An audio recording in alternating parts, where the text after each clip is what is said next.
discusses the 6 opulences of wealth, renunciation, strength, beauty, fame, and what did I miss out? Knowledge, thank you, and knowledge. And then he would explain how Krishna exemplified the embodiment of all those 6. Like wealth, he would talk about Krishna and Dwarka, how he married the 16,000 queens and lived with them simultaneously as 16,000 expansions of Krishna, and each one had such an opulent palace, and how he lifted Govardhan when he was 7 years old with the left pinky, the pinky of his left hand for 7 days.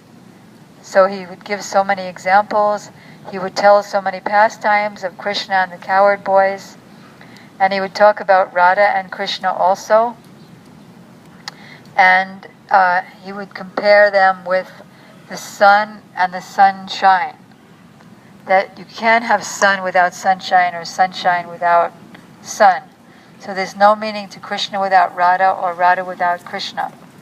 And then when he came back from San Francisco in April of 67, he gave about 4 lectures on the subject of Radha and Krishna's pastimes, Radha and Krishna, their identity.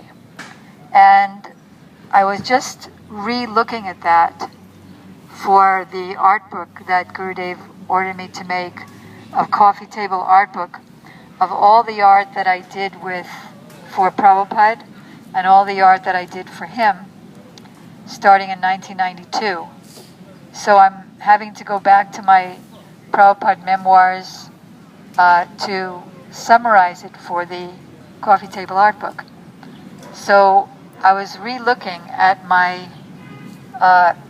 these 4 lectures that Prabhupada gave about the identity of Radha and Krishna, and it was exactly like the lectures that Srila Gurudev gives. That why did Chaitanya Mahaprabhu come?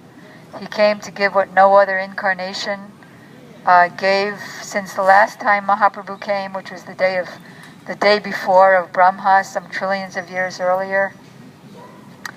That is the service to the divine couple Radha and Krishna. And Prabhupada was quoting Rupa Goswami. This is Rupa Goswami's verse, and the line of the Rupanuga Acharyas.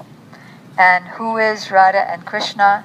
That the Supreme Lord has the propensity to enjoy, and that desire to enjoy from within manifested outside as Srimati Radhika, and how this is the goal of life, to understand them.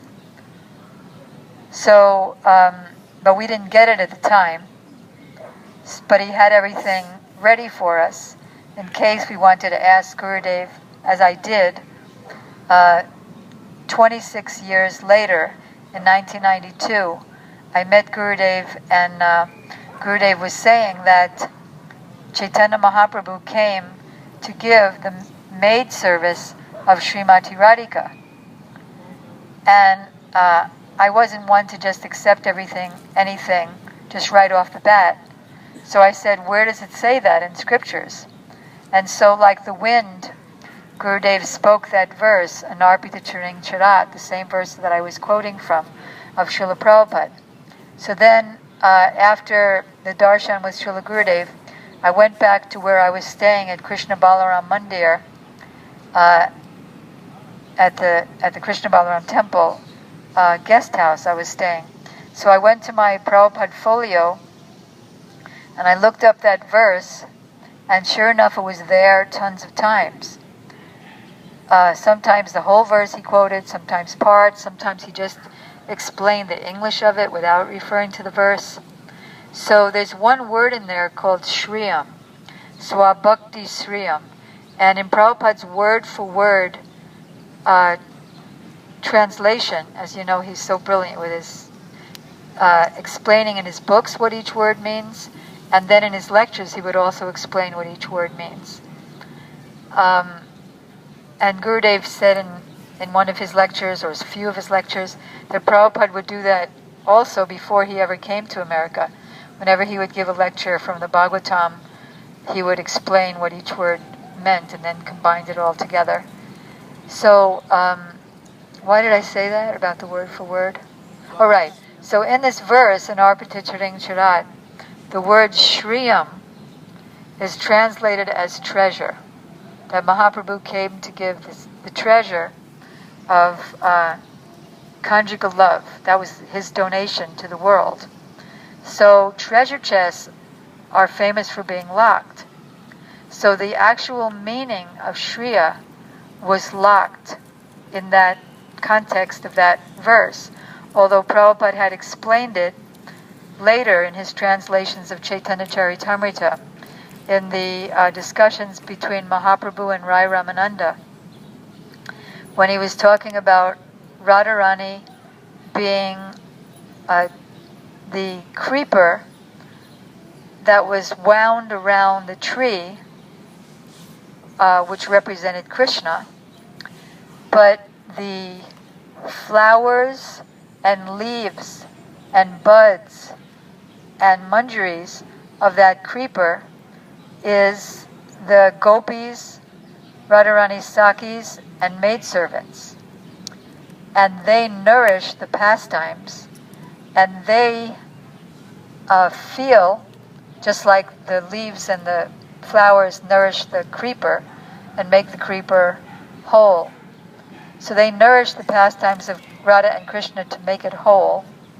And they also experience millions of times more pleasure when Radharani and Krishna, when that creeper is touching the tree and wrapped around the tree, or enjoying her pastimes with Krishna, more than if they were to enjoy the pastimes with Krishna, because they enjoy whatever Radharani enjoys. So Prabhupada was giving hints of what our goal of life is. And then Srila Gurudev came and put the pieces of the puzzle together and said, yes, this is the definition, this is the expanded meaning of the word Shriya. Gurudev opened up the treasure chest. In fact, on the first world tour, we came to this tree, and we were telling Gurudev the early pastimes of Prabhupada that he did right here at the tree. And then Gurudev led us in the kirtan. Maybe you've seen that movie, 1996 movie, of Gurudev and us doing the same thing that we all did today, going around the tree and with kirtan. And then we took Gurudev, or he took us, to 26 Second Avenue, where Srila Gurudev was telling about his early pastimes with Srila Prabhupada. Early means before we were even born. Back in 1946, 41, which is when he met Srila Prabhupada. And as he was speaking, his legs started going like this, like his whole body started trembling, and he had to hold back his tears. So he has so much love for Srila Prabhupada. So he would say in that first year that I want to go to all the Maha Tirthas that Prabhupada made into those tirthas by his presence. And so he also went to Stinson Beach in San Francisco. Is that San Francisco? And he went to the beach in LA where Prabhupada would have those scientist talks with Swarup Damodar Maharaj. And he said, I've come to the West for 3 reasons.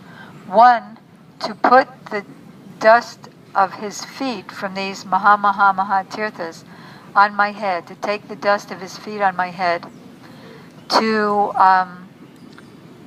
Prabhupada gave me the water, he's saying.